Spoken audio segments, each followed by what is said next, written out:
ये एक horror story है जिसमें तीन दोस्तों की खौफनाक यात्रा का वर्णन है। रोहित, आकाश और सुनील, ये तीनों दोस्त एक सुनसान गांव की ओर यात्रा पर निकले। इस गांव के बारे में कहा जाता था कि यहां अजीब घटनाएं होती हैं। आए गांव पहुंचते ही उन्होंने महसूस किया कि वहां की खामोशी में कुछ अजीब था। गांव के बुजुर्गों ने उन्हें चेतावनी दी, यहां रात में बाहर मत निकलना।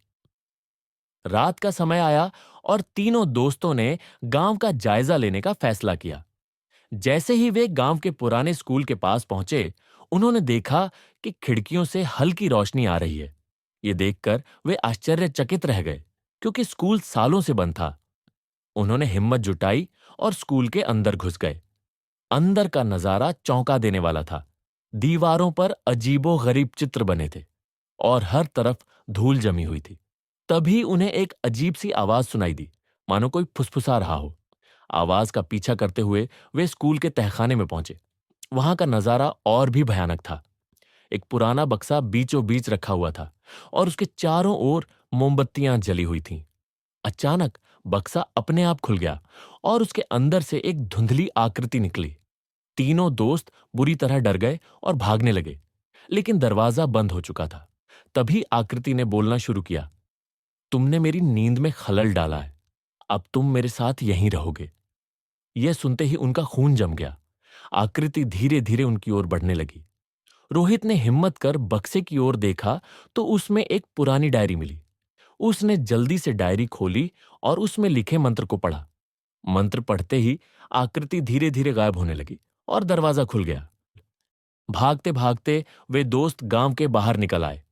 उन्होंने कभी उस घटना का जिक्र किसी से नहीं किया, लेकिन उनकी जिंदगी हमेशा के लिए बदल गई। गांव से बाहर निकलने के बाद तीनों दोस्तों ने तय किया कि वे इस घटना को अपने जीवन का एक सबक मानेंगे। हालांकि वे सुरक्षित थे, लेकिन उस रात की बातें उनके मन में गूंजती रहीं। वे कभी नहीं भूले कि उन्होंने कैसे उस भूतिया आकृति का सामना किया था। कुछ महीनों बाद रोहित के मन में एक विचार आया। उसने सोचा कि क्यों न इस बात को और गहराई से समझा जाए। उसने आकाश और सुनील को भी इस विचार में शामिल किया। उन्होंने तय किया कि वे फिर से गांव में जाएंगे, लेकिन इस बार पूरी तैयारी के साथ। वे सभी आवश्यक उपकरण लेकर गांव वापस लौटे। इस बार उनका इरादा था कि वे उस रहस्य का पूरी तरह से समाधान करेंगे। गांव पहुंचते ही उन्होंने देखा कि वहां की खामोशी अभी भी वैसी ही थी। इस बार उन्होंने गांव के कुछ लोगों से बात की और जानने की कोशिश की कि आखिर इस बात के पीछे का सच क्या है। गांव के एक बुजुर्ग आदमी ने उन्हें एक पुरानी कहानी सुनाई। उसने बताया कि कई साल पहले वहां एक शिक्षक रहते थे जो अंधविश्वासी थे। उन्होंने अपने ज्ञान का दुरुपयोग किया और कुछ खतरनाक तंत्र क्रियाओं में लिप्त हो गए। एक दिन उनके एक प्रयोग के दौरान कुछ गलत हो गया और उनकी आत्मा उसी स्कूल में फंस गई। ये वही आत्मा थी जिसने उन तीनों दोस्तों को डराया था। इस रहस्य को जानने के बाद तीनों दोस्तों ने तय किया कि वे उस आत्मा को मुक्त करेंगे। वे स्कूल के उसी तहखाने में वापस गए और वहां पड़े बक्से की जांच की। उन्होंने देखा कि बक्से के अंदर एक ताबीज था जो उस आत्मा को बांध कर रख रहा था।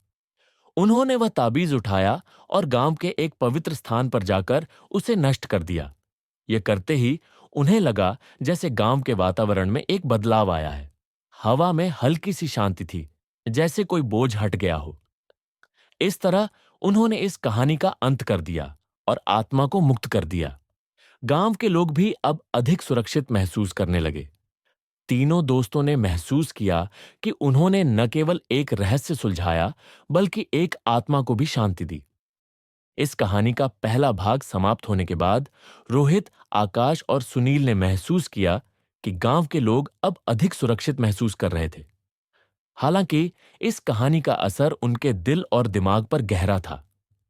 वे जान चुके थे कि कहानी के पीछे का सच कितना भयावह था। कुछ महीने बीत गए और दोस्तों की जिंदगी सामान्य हो गई। लेकिन एक दिन रोहित को एक अजीब सपना आया। उसने देखा कि गांव के उसी स्कूल में एक और रहस्य छुपा हुआ है। उसने आकाश और सुनील को इस बारे में बताया। तीनों ने फैसला किया कि वे इस घटना के रहस्य को पूरी तरह से सुलझा कर ही दम लेंगे। वे दोबारा गांव की ओर रवाना हुए, लेकिन इस बार उनके पास और भी अधिक उपकरण और जानकारी थी।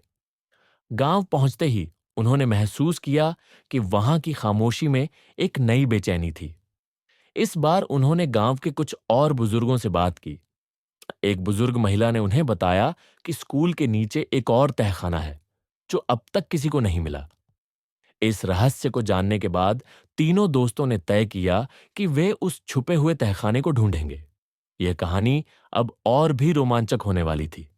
वे स्कूल में घुसे और तहखाने की खोज शुरू की।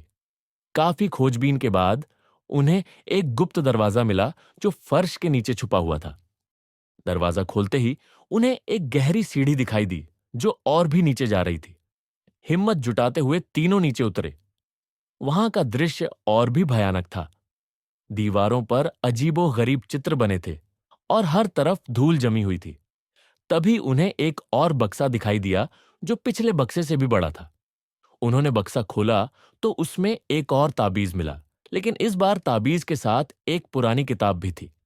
किताब में कुछ मंत्र लिखे थे जो उस आत्मा को पूरी तरह से मुक्त करने के लिए आवश्यक थे। तीनों ने मिलकर मंत्र पढ़े और ताबीज को नष्ट कर दिया। अचानक उन्हें ऐसा महसूस हुआ जैसे एक भारी बोझ उनके कंधों से उतर गया हो। गांव के वातावरण में एक हल्की सी शांति थी, जैसे कोई बड़ा संकट टल गया हो। इस तरह उन्होंने इस कहानी का अंत किया और गांव को पूरी तरह से सुरक्षित बना दिया। गांव के लोग अब उनकी बहादुरी की प्रशंसा करने लगे और उन्हें अपना हीरो मानने लगे। तीनों दोस्तों ने महसूस किया कि उन्होंने न केवल एक रहस्य सुलझाया, बल्कि एक आत्मा को भी शांति दी। इस अनुभव ने उनकी जिंदगी को एक नया मकसद दिया। उन्होंने तय किया कि वे अपनी इस कहानी को एक किताब के रूप में लिखेंगे ताकि आने वाली पीढ़ियां इससे कुछ सीख सकें। उन्होंने यह भी तय किया कि वे ऐसी और भी रहस्यमयी कहानियों की खोज करेंगे और उन्हें सुलझाने की कोशिश करेंगे। इस तरह इस कहानी ने तीनों दोस्तों की जिंदगी हमेशा के लिए बदल दी